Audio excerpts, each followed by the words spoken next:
જીત અપાવે તેવા કોણ છે મૂર્ત્યા? 2014 જેવો કોણ ચલાવી શકશે જાદુ?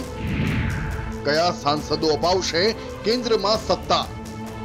2014ની લોકસભા ચૂંટણીમાં ભાજપે ગુજરાતની તમામ 26 બેઠકો જીતી ખુશીનો માહોલ સર્જ્યો હતો અને તે વાતનો ગર્વ ફરી ભાજપના નેતાઓ લઈ રહ્યા છે કે ગુજરાતમાં તો કોંગ્રેસને વ્હાઇટ વોશ કરી દીધી હતી, પરંતુ આ જ ખુશી અત્યારે ભાજપ સામે પડકાર બનીને ઊભી છે, કારણ કે એક પણ બેઠક આ વખતે ઓછી આવે તો તે હાર જેટલી જ અસર કરે, એટલે કે ભાજપના નિરીક્ષકોને ઉમેદવારીની પસંદગી પર ખૂબ જ ધ્યાન આપવાનો આદેશ આપી દેવાયો છે।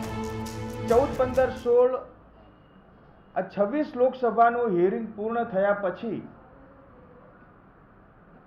નિરીક્ષકો એ ગુજરાતની ચૂંટણી સમિતિ જે 17, 18, 19 માર્ચના રોજ મળવાની છે, એમાં દરેક લોકસભાના ઉમેદવારના સંદર્ભમાં એના અભિપ્રાયો, એના સૂચનોનો રિપોર્ટ આપવામાં આવશે।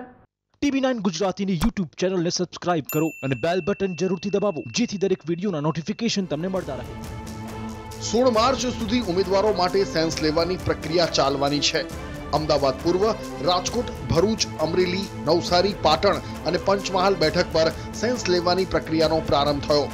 એક નિરીક્ષકની સાથે 2 સહનિરીક્ષકો જે તે વિસ્તારના કાર્યકરોને સંભાળી રહ્યા છે। કોઈ પણ નારાજગી, કોઈ પણ વિખવાદ અને જૂથવાદને ટાળીને સર્વસંમતિથી જેને જીતાડવા તમામ કાર્યકરો ઉત્સાહથી કામ કરે તેવા ઉમેદવારની પસંદગી કરવાની કવાયત ચાલી રહી છે। નામો માટે જે પણ અમારે નક્કી નથી કરવાનું, રજૂઆત કરનારને કેટલા પેનલની વાત કરવી છે, 1 કરવી છે, 2 કરવી છે, પેનલમાં નામ આપવા છે, અમારે તો કાર્યકર્તાને સાંભળવાના છે, એમને શું કહેવું છે એ સેન્સ લેવાનું છે। અમારે કોણ ઉમેદવાર, કેટલા નામ લેવા એવું અમારું કામ નથી।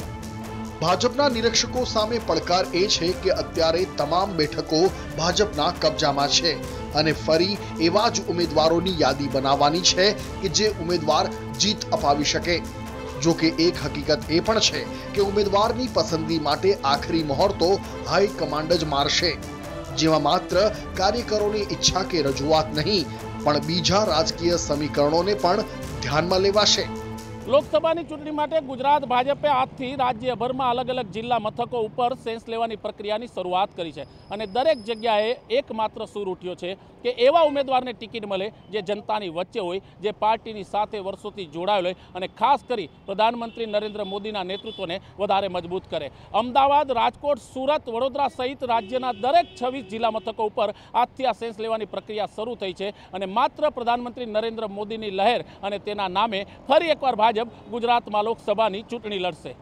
TV9 ગુજરાતીની YouTube ચેનલને સબસ્ક્રાઇબ કરો અને બેલ બટન જરૂરથી દબાવો જેથી દરેક વિડીયોના નોટિફિકેશન તમને મળતા રહે।